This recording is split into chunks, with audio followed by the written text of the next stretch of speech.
Alright, Assalamu alaikum warahmatullahi ta'ala wabarakatuh, and a very good morning to each and every one of you. Bismillahirrahmanirrahim. Rabbi shrah li sadri wa yassir li amri wa hlul uqdatan min lisani yafqahu qawli.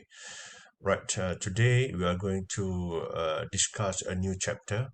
It is a content number 11 in our syllabus. However, it is that we are referring to chapter 9 in our textbook. This chapter, the content of this chapter is mostly on the value chain and management, which is related to the total quality and management according to our syllabus. So these are some of the learning objectives that we are going to cover. But I have switched the objective number 2 is going to be the first objective that we are going to discuss first based on the arrangement of my slides, but everything else will stay the same. These are also another objective of this particular chapter, and without further ado, let us get started. Okay, first thing first, what do customers want? These are majority answers that we will receive from the customers. Number one, the customers always want a lower price, regardless of who they are.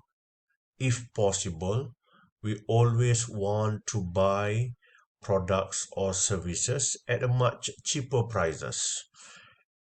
And number two, we want high quality products.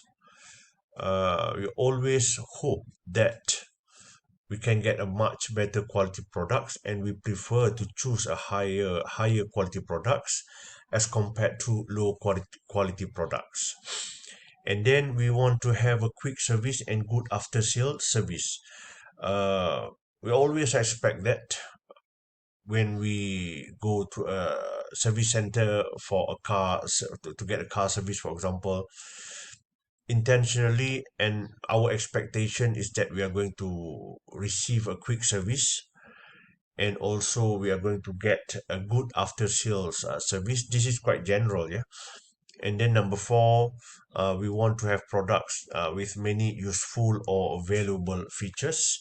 That's why we keep on upgrading our phone, because we want to have a more updated software, updated features, available features in our gadgets and everything. And finally, we also want to have products that are tailored to our unique needs, and we have to understand that our needs are limitless, and then our needs are quite different as compared to one individual to another individual. So of course, we want something that really suit to the needs that we have, so that we are going to be satisfied and fulfilled after the consumption of that particular goods and services. So in general, these are what the consumers want, what the customers want.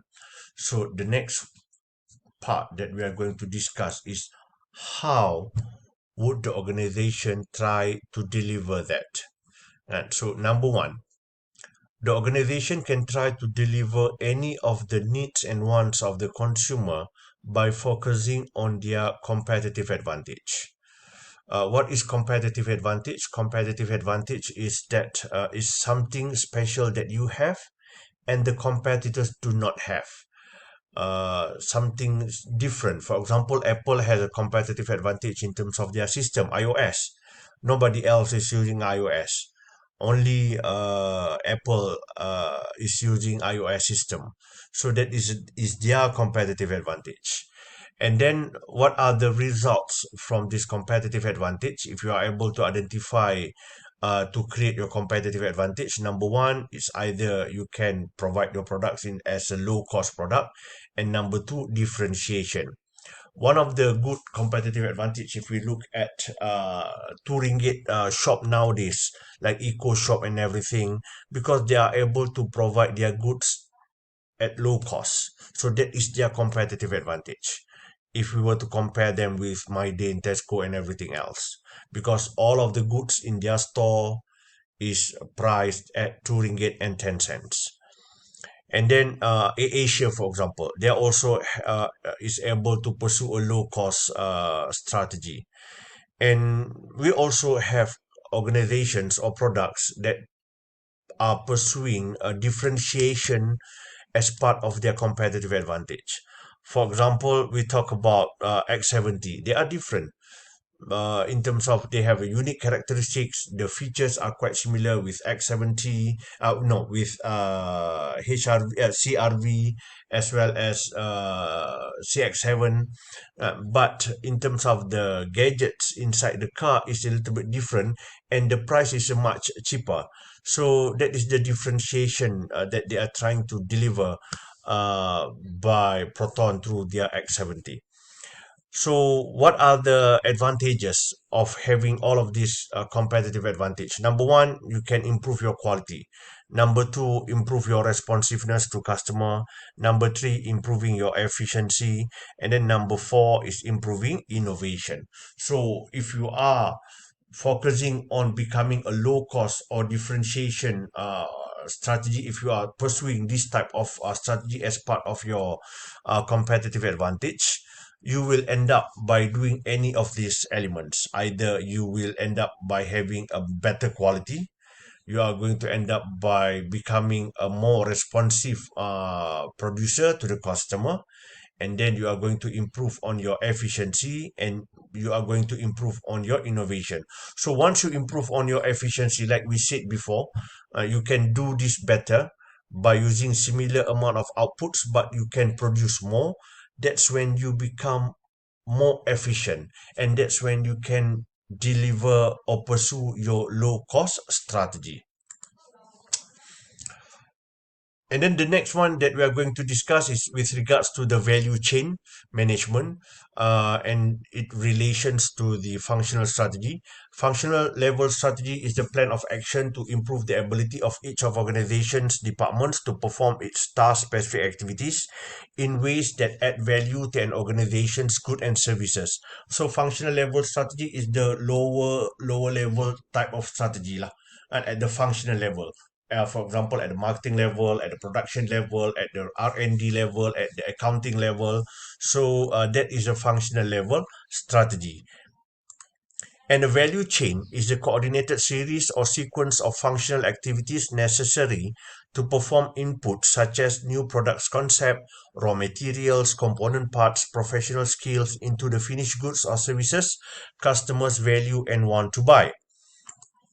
So what is value chain management? Development of a set of functional level strategies that support a company's business level strategy and strengthen its competitive advantage. So let us look at the figure so that we can have a much better understanding. So this is the value chain that we are talking about. Development of functional level strategy at the functional level: production, marketing, materials, production function. This is product development, sales function, customer service. So these are all interrelated. So for example, the new product ideas, marketing research, component parts, these are all the input level that would be changed into people's ability and knowledge, machines, computers, and functional skills in order for us to get the outputs, which is in the form of goods or services. So, for example, these are some of the functional activities in the value chain management: the product development, the engineering, scientific research activities, marketing function. Is the marketing task to persuade the customers that the product meets their need and to convince them to buy. Material, we talk about the raw materials, the physical material, the inputs that we need in order to do the transformation process. And then the production, responsible in terms of the assembly part, the creation part, the transforming inputs into outputs. involved in terms of the manufacturing and also assembly point within the organization. And then the sales function display a very crucial role in locating the customer and informing the customer as well as persuading them to buy the company's product. It can be in the form of face-to-face selling to existing and potential customers. And then customer service function, this is after sales service. This create a perception of superior service values by solving customer problems and supporting customers. And majority of many organization nowadays, they have their own customer service function or providing after sales service, because that is one of the important criteria, like we learned earlier on, that the customers are looking for. And then the relationship management technique that uses IT to develop an ongoing relationship and with customers to maximize the value an organization can deliver to them over time. So now we talk about the impact of increasing quality on organizational performance.